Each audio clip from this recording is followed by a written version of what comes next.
Good morning. I'm Andy Myers at Weiss Research. I'm Jen Amos, and this is your morning market alert for Thursday, August 18th.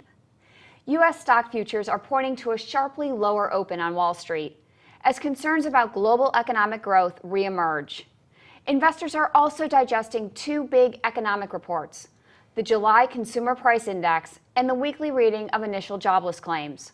We'll bring you those numbers after the opening bell.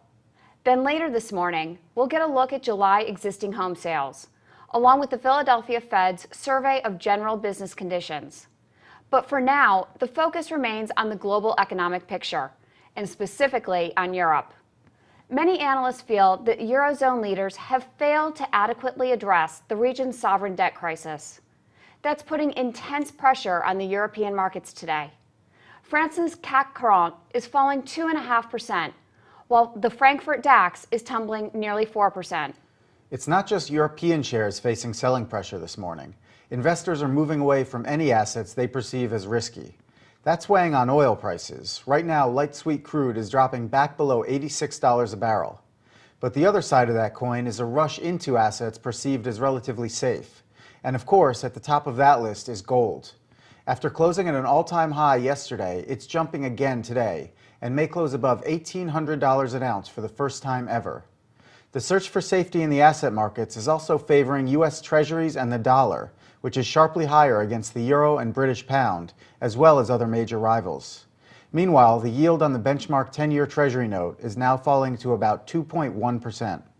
Turning to corporate news, the biggest name on this morning's earnings calendar may be Sears Holdings. The retailer reported a wider loss in the latest quarter on lower sales at both its Sears and Kmart chains. The results fell short of analyst estimates. The technology sector may also be back in focus today. After yesterday's closing bell, data storage firm NetApp reported revenue that missed expectations. That stock is set to open more than 13% lower. And JDSU is dropping 2% in the pre-market. The optical networker posted better than expected fiscal fourth quarter revenue, but warned it was seeing challenges from the weaker economy. After today's closing bell, we'll hear from industry bellwether Hewlett-Packard. Its results may be watched even more closely than usual, following a disappointing outlook from rival Dell earlier this week. Finally, we have some M&A news to tell you about. Noble Energy will pay $3.4 billion for a 50% stake in Consol Energy's Marcellus Shale interest, including its existing wells. The deal also includes future drilling and completion costs and a share of Consol's existing gas production. Shares of Consol are jumping 9% on the news, but Noble is down more than 2%. That's the latest from Weiss Research. We'll be back after the opening bell with all the economic data and market reaction.